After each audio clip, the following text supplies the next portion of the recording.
Mr. President, Liechtenstein condemns the recognition of certain parts of the Ukrainian Luhansk and Donetsk regions by the government of the Russian Federation and is deeply concerned about the subsequent order of armed forces into the sovereign territory of Ukraine. These actions stand in flagrant violation of the territorial integrity and sovereignty of Ukraine, the letter and spirit of the Minsk agreements endorsed by the United Nations Security Council and defended by the Russian delegation in the Security Council just last week, as well as the rules of the UN Charter regulating the use of force. Liechtenstein affirms its strong support for the independence, sovereignty, and territorial integrity of Ukraine, the inviolability of its frontiers, and its right to determine its own relationships with other states, as well as membership in international organizations. We express our solidarity with the people and government of Ukraine and call on the Russian Federation to reverse its decisions, as well as for a peaceful settlement of all issues through diplomatic means and in accordance with international law. At this time, we also express our gratitude to the brave members of the OSCE Special Monitoring Mission, whose work has been vital for the impartial observation of the situation on the ground. The mission must be granted unhindered access to all regions of Ukraine in line with its agreed mandate, and those responsible for hindering its work must be held accountable. Mr. President, the recent actions of the Russian Federation in manifest violation of international law have further exacerbated an already precarious humanitarian and human rights situation and are putting the lives and livelihoods of the civilian population at grave risk. Ukraine's diversity, including its significant proportion of Russian speakers, is a strength through which Ukraine can exercise its right to self-determination. Seeking to use Ukraine's diversity to create a pretext for secession and annexation by force violates the core human rights of those who live there and abrogates the relevant parts of the Minsk agreements, notably on local self-government. Liechtenstein has been consistent in condemning the illegal annexation of the Autonomous Republic of Crimea and the city of Sevastopol and will not recognize this annexation carried out in violation of the principles of sovereign equality and territorial integrity. Mr. President, the situation in Ukraine also brings home the need to enforce respect for the rules governing the use of force in relations between states, which, again, are so clearly defined in the Charter of the United Nations. To this end, we recall that states have agreed a number of years ago by consensus on a definition of the crime of aggression. This definition, which creates individual criminal responsibility for persons in leadership positions, is part both of numerous national penal codes and of the Rome Statute of the International Criminal Court. The need for more states to join this legal regime could not be clearer than at a time when there is an attempt to reintroduce the threat of the use of force into interstate relations. This call is made only even more urgent by new capabilities to carry out hostile acts through cyber means, which include cyber attacks against critical infrastructure and other acts of cyber warfare.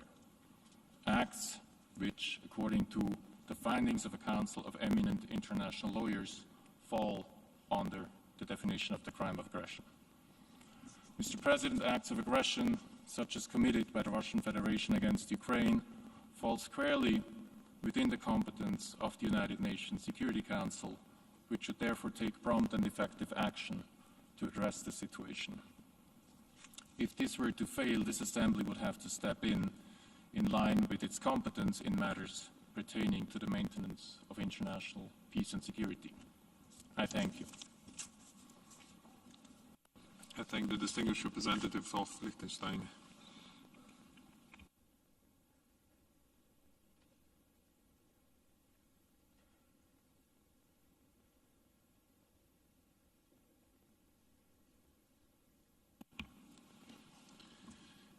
I now give the floor to the distinguished representative of Canada.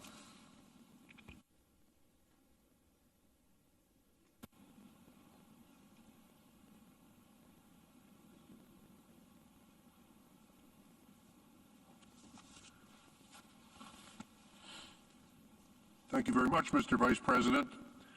We meet at a time of a direct threat to the peace and security of the world community.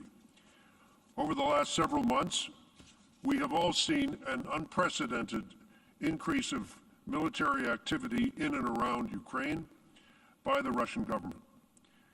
We are seeing the greatest massing of troops, of missiles, of artillery, and of aircraft capability since 1945. This period has also been marked by, as my colleague from Liechtenstein pointed out, hostile cyber operations on Ukraine and several other countries. The forcible and unjustifiable removal of civilian populations from Ukraine to Russia, and a steady flow of propaganda and disinformation from Moscow and Russian-controlled outlets on every conceivable social media platform in the world. It has been 8 years since Russia invaded and illegally occupied Crimea in a flagrant violation of Ukraine's sovereignty and territorial integrity, and in clear breach of the UN Charter itself. In 1945, the Soviet Union was present at the drafting and at the adoption of the Charter. Today, the Russian Federation is a member of a group of friends. We all know a group of friends in the UN, a group of friends of the Charter. So we can only assume that they know perfectly well what the Charter says and what it means. So, I happen to have brought my copy of the Charter with me. What does the Charter say? Article 2. It says, the organization, that's to say the United Nations, is based on the principle of the sovereign equality of all of its members. What does that mean? It means that there are no second-class states in this organization. There's no back of the bus in the United Nations. There's no nation that's less integral or less sovereign than any other nation. And no nation has the right to undermine the integrity of any other nation. That's what it means. That's what the sovereign equality means. It goes on to say, all members shall settle their international disputes by peaceful means in such a manner that international peace and security and justice are not endangered. So, when we say desist, dialogue, de-escalate, we're not asking someone to do us a favor. We're asking them to do what they're actually signed up to do. And that's the challenge. And finally, all members shall refrain in their international relations from the threat or use of force against the territorial integrity or political independence of any state, or in any other manner inconsistent with the purposes of the United Nations. This is not an option. This is not something that say, well, if you'd like to do this, perhaps you'd like to consider doing it this way. We're not asking any nation state, any member state to do us a favor. We're asking them to follow the rules and to follow the law. Malgré ses engagements solennels, la Russie a fait tout son possible pour porter atteinte à la souveraineté et à l'intégrité territoriale de son voisin, l'Ukraine. Dès son accession à la présidence de son pays, le président Poutine a clairement indiqué qu'il n'acceptait pas que l'Ukraine soit une nation autonome et souveraine. Et c'est exactement ce qu'il a répété lundi, il y a 2 jours. Il a dit la même chose. Au cours de ces dernières années, la Russie a continué à déstabiliser l'Ukraine et la sécurité régionale. C'est pourquoi le Canada condamne fermement le soutien de la Russie aux formations armées supporting Russia dans le and the Donbass, formation of, les actions de la Russie dans cette région ont eu de graves conséquences. the access of Elles Russia to ont this region entraîné will la have mort serious de plus de consequences. It 13 has 000 led to the personnes, death of more than dont plus de 13,000 3 000 people, civils, more than et le 3,000 déplacement civilians, interne and the internal de displacement of 1,5 million 1.5 d'Ukrainiens. million De Ukrainians nombreux autres Ukrainiens Many other ont besoin Ukrainians d'aide are humanitaire. in need of Nous humanitarian sommes aid. maintenant sur le seuil We are d'une now situation on the encore verge plus of an dévastatrice even more et devastating malgré ces situation. dénégations, And sa despite campagne de désinformation, the ses denials, its fabrications, campaigns of ses misinformation, mensonges its et sa fabrications, propagande, its lies, la and its Russie doit propaganda, accepter Russia la must responsabilité accept des the pertes des vies humaines, responsibility for de loss la of human destruction de la life, paix for et destruction of the du country, chaos qu'elle a and for the créé. chaos which it has We created. strongly condemn the recognition by Russia of the so-called Donetsk and Luhansk People's Republics and its decision to move troops into Ukraine under what they call peacekeeping, but anyone else who understands the meaning of language would call war-making. They're not peacekeepers. They're soldiers who are there to invade. Their actions violate several treaties and international agreements to which Russia is a signatory, including the Budapest Accords, the Minsk Agreements, and of course the Charter. These come with obligations that Russia is clearly rejecting. As demonstrated today, Canada and the international community are united and steadfast in our support for Ukraine and for its people. We're implementing responsive measures, including economic sanctions. If Russia further escalates, we will follow with more severe measures.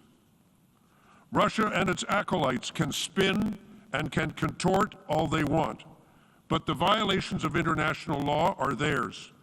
The loss of life, the wounding, the pain, the suffering are all their responsibilities. As it's been said, this is President Putin's choice. We shall respond to any further violations of the UN Charter collectively with our allies and with great determination. It is never too late to stop. It's never too late to make a turn to diplomacy, to dialogue, and to negotiation. Together with our partners in Europe, in NATO and the OSCE, Canada has made it very clear, and I repeat today, we are prepared to talk directly about mutual reductions in threats to the peace of Europe, to ensure peace, prosperity, and progress for all peoples living in this region that has, in this past century, known too much hardship, too much tragedy, too much loss of life. We are steadfast in our commitment to Ukraine's sovereignty, territorial integrity, and independence. It's clear that the Russian Federation's actions directly threaten this sovereignty, this territorial integrity of Ukraine, and undermine the entire rules-based international order. Russia's hostile actions have to stop. Ukraine is not a mistake. Ukraine is a sovereign nation. Its autonomy must be respected and its territorial integrity restored. It is a solemn and considered decision of a people who have sought freedom and prosperity on their own terms. Most of us have referred to President Putin's speech of Monday. I noticed that my colleague from the Russian Federation did not. But in that speech, it's clear he denied the existence of the other. And when he did that, he made it apparent to the whole world that this is not about NATO. This is not about the European Union. This is about the existence and the right to existence of a member state of this organization. Mr. President, each and every member state that is here, we all, each and every one of us, has an obligation to uphold the territorial integrity of other states, to oppose invasions, and to insist on the peaceful resolution of disputes. That's what we've all signed up for. We didn't sign up for it just for ourselves. We didn't say this applies to us, but it doesn't apply to anyone else. It applies to all of us. No matter how big or how small you may be, it applies to each and every one of us. No nation, no matter how powerful it may be, can take the law into its own hands. No nation has the right to use its might to destroy everyone else's rights. Speaking as a proud Canadian, I can say we worked for peace with justice in Korea. We worked hard during the Suez Crisis in 1956. And again, when we said there was no legal basis for the invasion of Iraq in 2003. These were not easy decisions. They were not necessarily popular in all quarters, or even among some of our allies. But they were based on a powerful belief in law, in rules, in common decency, and in multilateralism that is now embedded in our bones. We need to remember that invasion and war bring with them terrible losses and terrible hardships. There is no cause for celebration and triumph in these wars. There's only the squalor, the poverty, and the heartache of irreparable loss. There's been much talk about legacies. Let's be clear. That will be the only legacy of those who are responsible for this entirely avoidable conflict. All those countries formerly under the yoke of tyranny, communism, empire, they share this right with Ukraine. Canada's history and our proud association with all the people of Eastern Europe have led us to this point. We are partners in peace.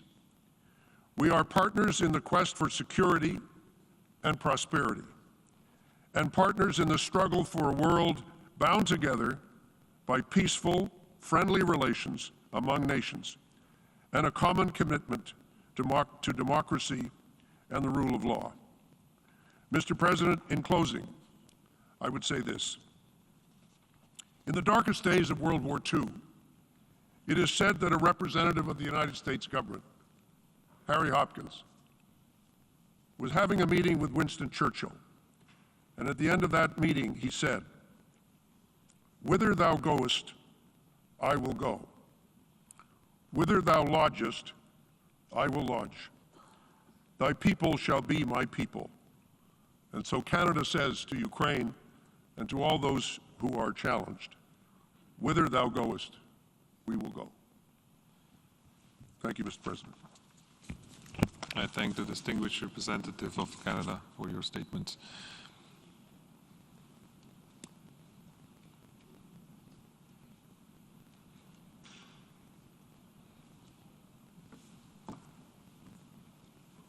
And I'll give the floor to the distinguished representative of Poland.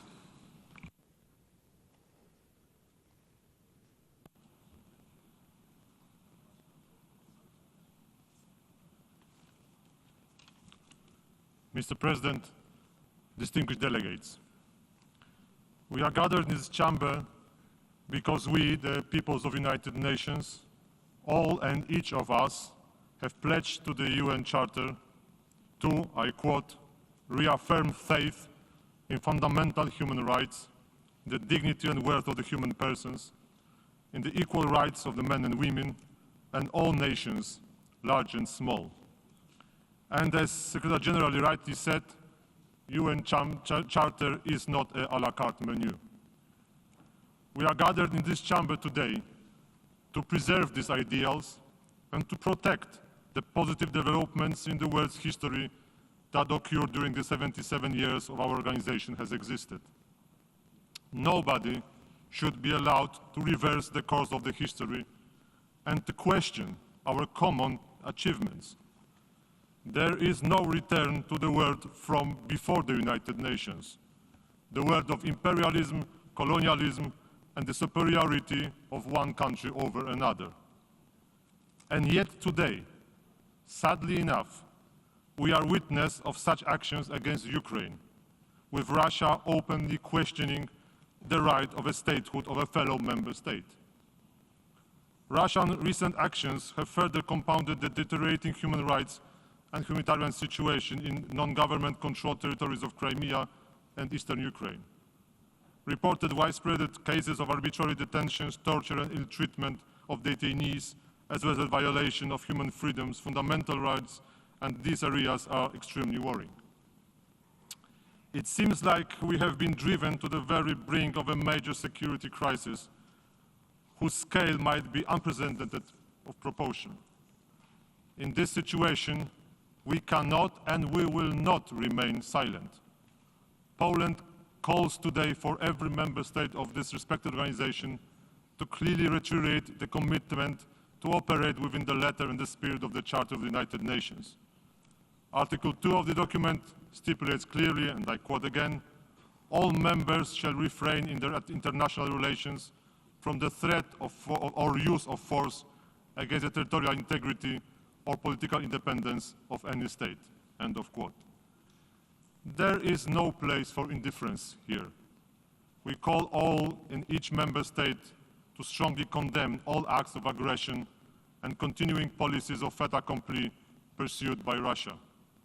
This aggression must stop, and Russian forces must be withdrawn. We must assertively deplore such manifestations of neo-imperialism and possessiveness. Having learned from our history, Poland stands with those who choose freedom over bondage, the rules of international law over brutal force, and peace over conflict. Therefore, we shall continue to firmly stand by our neighbors, Ukraine and its people. We support Ukrainian sovereignty and territorial integrity within its internationally recognized borders. We strongly believe in the right of every state to pursue its own foreign policy, including the freedom of choice of alliances and partnership. Distinguished delegates, the world would be better, a safer place, if all countries respected the fundamental rights of fellow member states. Today, we cry out, stop denying them to Ukraine, and stop denying them in so many other troubled places around the world.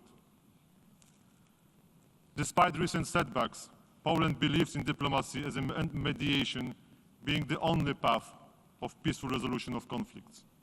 Therefore, as the current chairmanship in office of the Organization of Security and Cooperation in Europe, we have proposed to launch a new initiative called Renewed European Security Dialogue.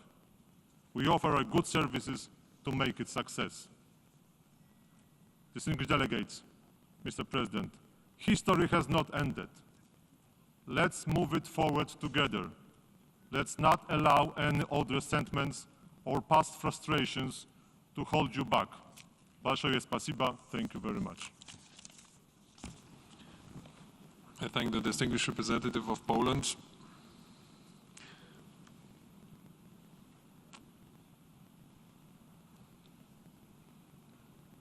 And I'll give the floor to the distinguished representative of Croatia.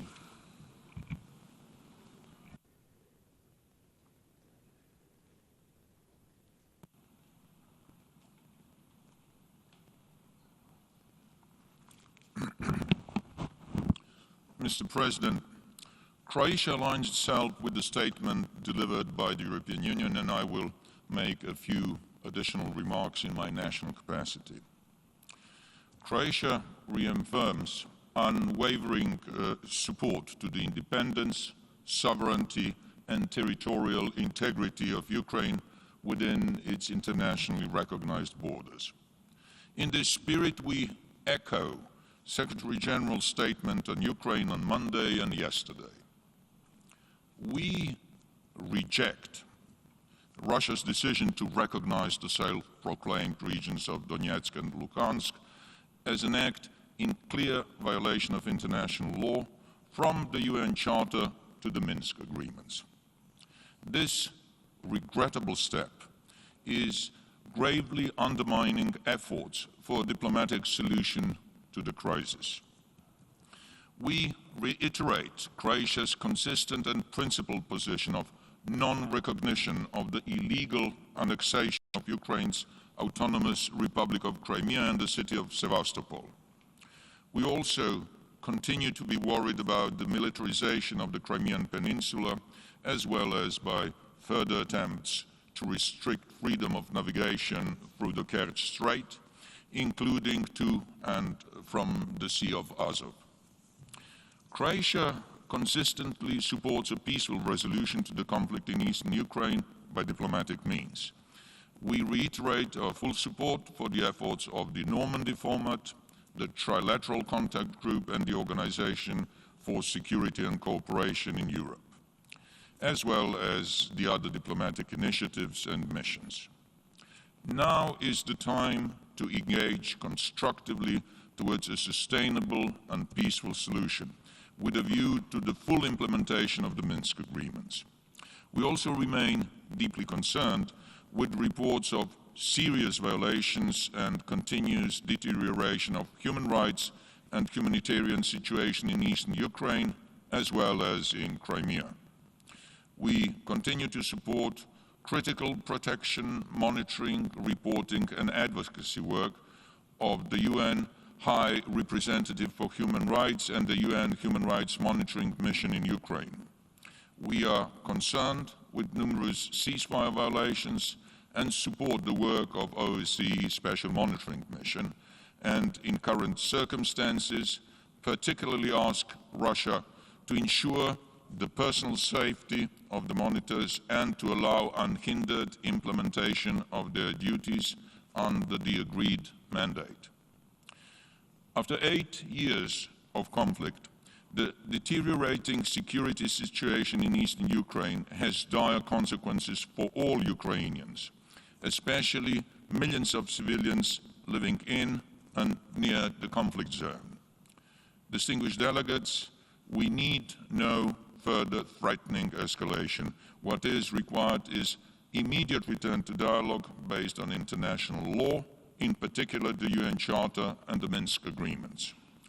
The relevant General Assembly resolution on Ukraine, as well as the recommendation contained in the reports of the United Nations Human Rights Monitoring Mission in Ukraine. I thank you. I thank the distinguished representative of Croatia.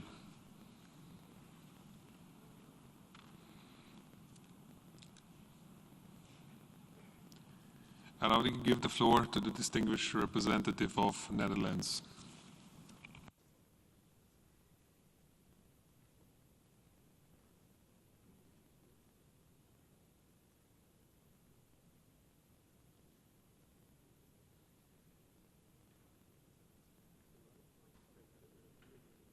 Thank you, Mr. President. The Kingdom of the Netherlands aligns itself with the statement made by the European Union, and I would like to make some additional remarks in my national capacity.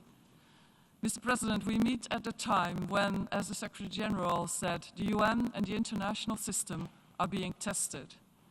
The decision of the Russian Federation to recognize the so-called independence of and send troops to the separatist-controlled territories in Ukraine is a violation of the sovereignty and territorial integrity of Ukraine.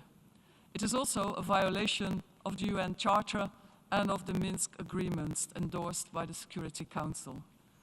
We can only see these actions by Russia as a deliberate choice to further escalate an already volatile situation. The Netherlands strongly condemns these acts and has responded firmly in close coordination with our partners. Any further escalation will be met with a similarly firm response. We call on Russia to reverse its illegal decisions, to immediately withdraw its troops, and to engage seriously and in good faith in dialogue with Ukraine to find a diplomatic solution. Mr. President, unfortunately, this is not a new situation. Russian violation of international law in Ukraine already started 8 years ago. The illegal annexation of Crimea and the ongoing destabilizing role of Russia in Donbass go directly against Article 2, as just quoted by the Permanent Representative of Canada.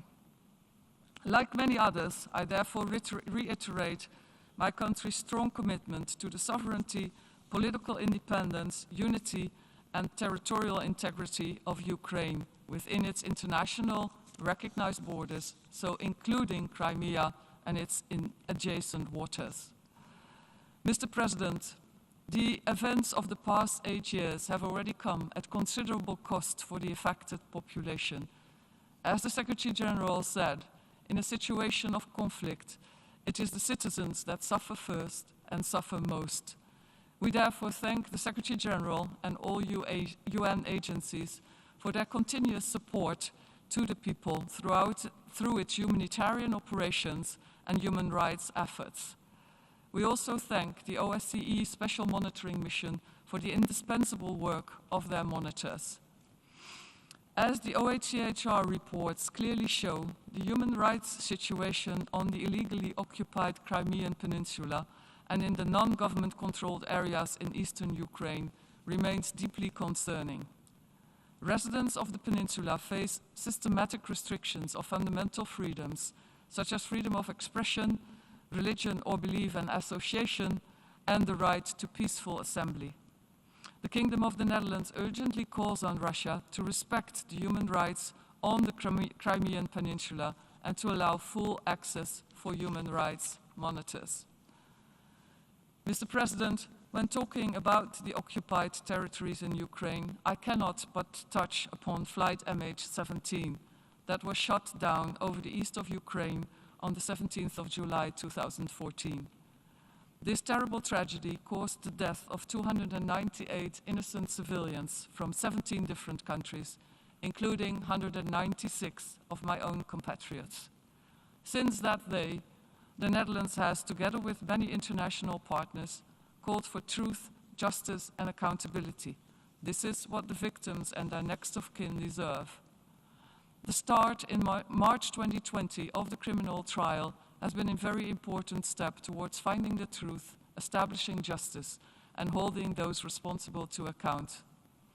At the same time, the criminal investigation continues, and we call upon all countries, including Russia, to fully cooperate with this investigation in line with UN Security Council Resolution 2166.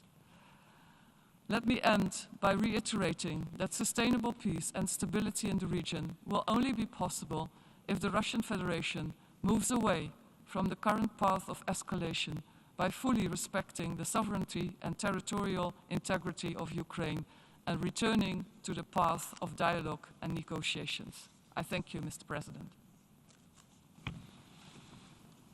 I thank the distinguished representative of Netherlands.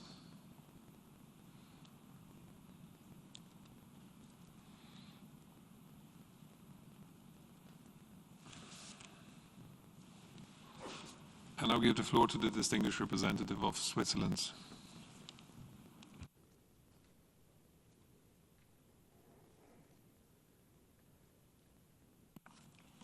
Monsieur le Président, chers collègues, Mr. President, par dear la Charte colleagues, des Nations through the Unies, Charter of the United Nations, États membres, we, the nous member sommes states, engagés à have pratiquer la committed tolérance, to practice à vivre en tolerance paix l'un and live avec together l'autre dans in un esprit peace de bon with one another voisinage as good et à neighbours, unir nos and forces to unite pour our maintenir la strength paix et la to sécurité maintain internationale. international peace and security. Nous nous retrouvons aujourd'hui, Today we find beaucoup l'ont déjà dit, ourselves à la croisée at des chemins. a crossroads. Many have already Pour said reprendre this. les mots du secrétaire général, les principes de la In Charte the words ne of the Secretary constituent pas un General, menu the à la carte. principles of the Nous UN devons Charter are tous not an les a la carte appliquer menu. à We tout must moment apply et dans leur ensemble. them all at all times and La in their reconnaissance par la entirety. We must Fédération all de apply Russie them. des régions The recognition by the ukrainiennes Russian de Federation of Donetsk et the Luhansk Ukrainian dans leurs regions of frontières Donetsk and administratives Luhansk comme État in their indépendant administrative borders constitue une as violation independent de states l'intégrité constitutes a territoriale violation de of la the souveraineté de territorial l'Ukraine integrity and et sovereignty donc of une Ukraine, violation and manifeste thus is du a droit clear violation international, of en international law, particulier de la and in Charte des Nations particular Unies. of the UN Charter. La Suisse condamne ces violations par la Russie. Switzerland condemns these violations by En Russia. reconnaissant l'indépendance de ces régions, By la recognizing the Russie a aussi independence violé of les these accords de regions, Minsk qu'elle a Russia has co-signés. also violated Ces accords the Minsk servent de base à agreements la which it désescalade co-signed. et à la These résolution agreements politique serve as a pacifique basis du for conflit dans l'est de de-escalation and l'Ukraine. peaceful resolution of the En tant que conflict in membre du eastern groupe de Ukraine. contact trilatéral, La Russie a l'obligation As a member of the soutenir trilateral la mise en contact œuvre group, des Russia has an accords de Minsk. obligation Elle to s'est support the également implementation engagée of the à Minsk les mettre en agreements, œuvre par and le it is biais de also la committed résolution to implement 2202 them through du Security Conseil Council de sécurité. Resolution La 2202. Suisse est fortement préoccupée par l'envoi Switzerland de is troupes gravely russes dans concerned l'est by the de l'Ukraine deployment of et par Russian le troops risque in élevé eastern d'une Ukraine escalade and the militaire. high risk of Elle military appelle la Russie escalation. à respecter It ses calls obligations upon Russia to internationales respect et à its revenir international sur ses actes, obligations ainsi and qu'à to retirer reverse ses troupes its et à actions, contribuer à la as well as to désescalade. withdraw its troops and to La contribute to Suisse réitère son de-escalation. plein soutien à Switzerland l'indépendance, reiterates à la its full souveraineté support for the et à independence, l'intégrité territoriale de sovereignty l'Ukraine and à territorial l'intérieur de integrity of ses Ukraine frontières within its internationalement internationally reconnues. recognized borders. Mon pays appelle tous My les country acteurs calls à on respecter all le droit actors to international, respect international notamment law, le droit in international particular humanitaire et les droits de international l'homme. humanitarian La law. population civile The lourdement heavily éprouvée, affected civilian les personnes population, hors the de people combat et les hors infrastructures combat, civiles doivent être and civilian protégées. infrastructure must Les be besoins protected. humanitaires sont élevés. Humanitarian needs are Face à significant. cette crise, la Suisse souligne le rôle In the face of essentiel this crisis, de Switzerland l'Organisation pour la emphasizes the sécurité et la essential role coopération en Europe of the et de Organization sa for mission Security and spéciale Cooperation in d'observation. Europe and its special Cette monitoring mission mission. civile et non This armée civilian and doit pouvoir unarmed remplir mission son mandat must be able sans to fulfill its interférence mandate et without avoir un accès interference sûr et and have safe sécurisé and à secure toute access l'Ukraine. throughout Ukraine. Mon pays continue My de country soutenir la continues to mission support the et mission, notre personnel and our y personnel restera will engagé. remain involved. Nous en appelons à la poursuite We d'une call for a résolution diplomatic diplomatique et and political politique du resolution of the conflit et conflict saluons l'offre and du Grand welcome the Office offer du of the secrétaire UN général Secretary des Nations General's Unies. good offices. Monsieur le Président, cela fait Mr. 8 ans que President, cette for the Assemblée past se réunit 8 chaque years, année this en Assembly has met réaffirmant son every soutien à year, l'intégrité reaffirming territoriale de its l'Ukraine support for the suite à resolution on the l'annexion de la territorial République autonome de integrity of Crimée Ukraine, et de la following ville the de annexation of the Sébastopol Autonomous par la Republic of Fédération de Crimea Russie. and the city of Tous les Sevastopol ans, mon by the pays, Russian comme beaucoup Federation. d'autres, Every year, my réitère sa country, like many condamnation de others, l'annexion comme un reiterates acte its condemnation contrevenant of the au droit annexation international. as an act against Depuis 8 ans, international law. la population civile affectée par le conflit voit For son 8 years, the espoir civilian légitime population affected pour un by this avenir plus conflict sûr has et seen plus its pacifique legitimate hope reçu. for a more secure Il and est grand peaceful temps que future, cela change. dashed. La It is high violence time for this to engendre la change. violence. Elle n'est jamais Violence une breeds solution. violence. It is Les never a conflits solution. doivent être Conflicts must be résolus par resolved des through moyens diplomatic means. Le chemin du The dialogue path of doit dialogue toujours must rester always ouvert. remain open. La Suisse reste à Switzerland disposition remains pour ready soutenir to tous support les all efforts dans ce efforts sens. to this Je vous end. remercie. Thank you very much. I thank the distinguished representative of Switzerland.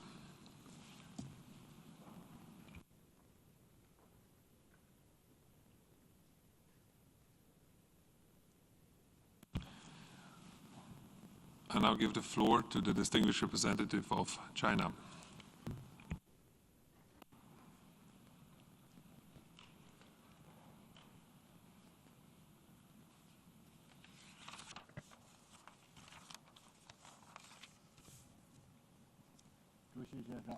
Mr. President, 中方对乌克兰局势 China 的 has 演 been 变 paying 表示关注。 attention to the evolving 中 situation 国关 in 于 Ukraine. 维护各国主 China's 权 position 和 on 领土完整 safeguarding 的 the 立场 sovereignty and territorial integrity of all 联合 states 国宪 has 章 been 的宗旨和 consistent, 原则 and the purposes and 也应当 principles of the 得到 UN 共同维 Charter 护。 should be jointly upheld. 同时，我们注意 At 到 the same time, 乌克兰 we 问题有 note 着复杂 that 的历史 the 经纬 issue of Ukraine 和 is 现实因 rooted 素， in a complex web 演 of 变至今 historical and present-day 是一系 factors, 列因素 and an 共同 interplay 作用 of 的 those 结果。 factors has driven the situation 当前 to 形势 this 下 point.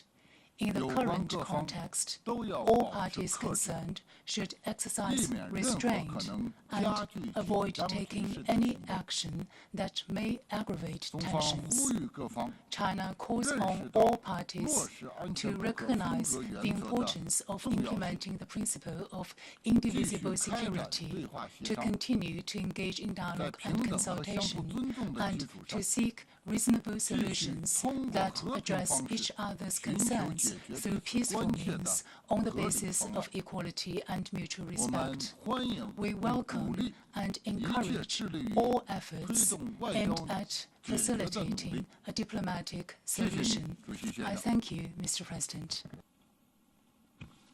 I thank the distinguished representative of China.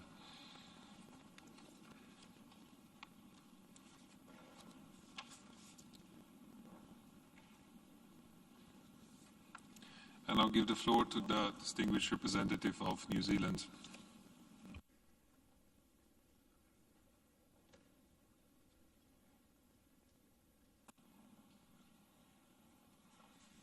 Mr. President, colleagues, today's annual UN General Assembly debate on Ukraine takes place at a critical time for Ukraine, for Europe, and for our international community. Consistent with the UN Charter and as members of the General Assembly, it is our responsibility to do all that we can do to avoid the deadly consequences of war. We know only too well that the cost of conflict falls on civilians, with a disproportionate burden carried by women, children, and the elderly. Death, injury, displacement, loss of critical infrastructure, reduced access to healthcare and education, and the curtailment of human rights and freedoms. This is why New Zealand stands so strongly opposed to Russia's deliberate and provocative actions taken in the last few days. Russia's actions represent a clear breach of Ukraine's sovereignty and territorial integrity, and a sharp violation of international law and the Minsk agreements. New Zealand strongly supports the sovereign right of any state to determine its own future, including in terms of its security relationships. We have been consistent in expressing our strong support for Ukraine's territorial integrity and sovereignty, and international diplomatic efforts to find a peaceful solution. There is no basis under international law for the recognition of the self-proclaimed Donetsk People's Republic and Luhansk People's Republic. Their recognition by Russia and the deployment of Russian troops into the Donetsk and Luhansk regions undermines diplomatic efforts towards a de-escalation of the crisis between Russia and Ukraine. New Zealand is deeply concerned that this is a calculated act by Russia to create a pretext for an invasion of Ukraine. Everyone in this chamber knows that a military invasion is an act of aggression and a violation of one of the most fundamental principles of international law. We join the Secretary-General in being deeply concerned about the perversion of the concept of peacekeeping. We agree that when troops of one country enter the territory of another country without its consent, they are not peacekeepers at all. Recent increases in ceasefire violations and civilian casualties in the conflict zones in the Donbas region are of great concern.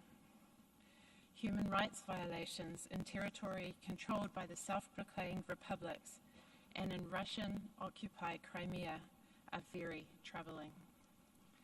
New Zealand joins the international community in calling for human rights violations in the Donbas region to cease. We encourage Russia, Ukraine, and other parties to intensify dialogue, including through a return to the Normandy format, with a focus on bringing an urgent de-escalation of tension. We call on Russia and all parties to respect international humanitarian law. And we call on Russia to commit to dialogue to resolve its security concerns, to act in the interests of peace and the principles of the United Nations, and to act consistently with its responsibilities as a permanent member of the United Nations Security Council. Russia's continued efforts to undermine the sovereignty and territorial integrity of Ukraine represent one of the most significant risks to international peace and security for decades. The impacts of such a conflict will not be confined to Europe. It will further destabilize the international community at a time when geostrategic uncertainty is already high. The international rules system is under pressure, and the global economy remains fragile, all compounded by the impacts of the COVID-19 pandemic. This is a dangerous time. We are at a critical juncture. but it is one where we believe that diplomacy must prevail in preventing a conflict that would have tragic consequences for Ukraine, for Europe, for Russia, and for the world. New Zealand supports the Secretary-General's rallying call to resolve this crisis without further bloodshed. We stand ready to support international diplomatic efforts to de-escalate the crisis in Ukraine in any way we can. Thank you. I thank the distinguished representative of New Zealand.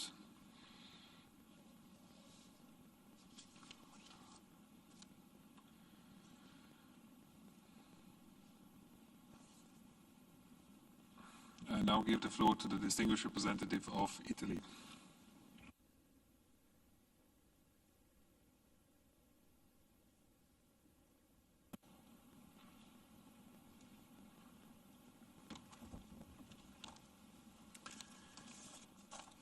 Mr. President, Italy aligns itself with the statement of the European Union and wishes to add the following remarks of its own. We strongly condemn the decision by the Russian Federation to recognize the independence of the self-proclaimed republics of Donetsk and Lugansk and to deploy Russian forces in the Donbas region.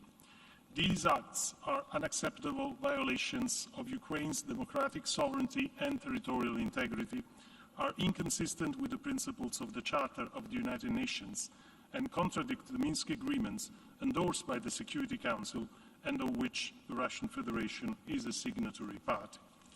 The EU has already responded to these violations with additional restrictive measures, including on economic relations and trade with the non-governmental controlled areas, in the financial sphere with asset freeze of some banks and restrictions on sovereign debt, as well as against individuals and entities responsible for undermining the territorial integrity of Ukraine.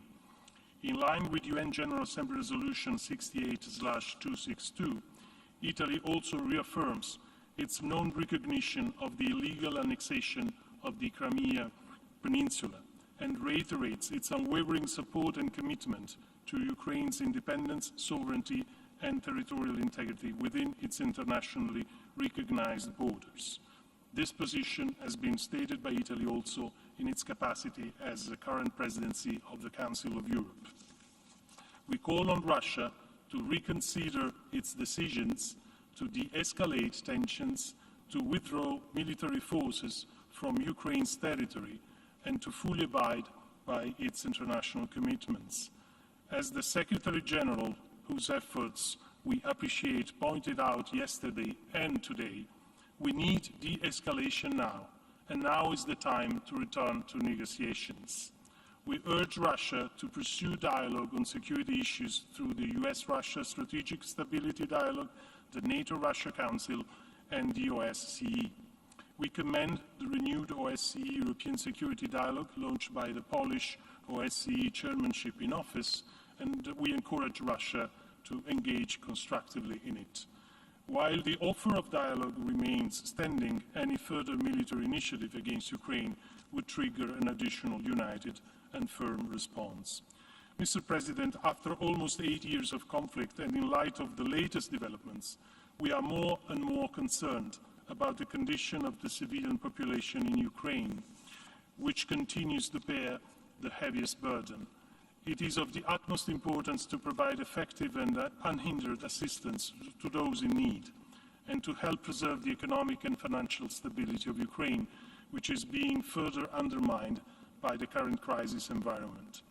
In this regard, Italy intends to support Ukraine with an amount of around 110 million euros in aid credit and grants. Building on the support that it has provided since 2014, Italy remains committed to do its part together with its European partners and in full solidarity with the Ukrainian people. Mr. President, Italy will continue to be actively engaged in close coordination with its European partners and with its allies to promote a peaceful solution to this crisis and to avert a conflict at the heart of Europe, which would have disastrous humanitarian and economic consequences. I thank you, Mr. President. I thank the distinguished representative of Italy. We have heard the last speaker in the debate on this item for this morning. We shall hear the remaining speakers at 3 p.m. today in this hall. The meeting is adjourned.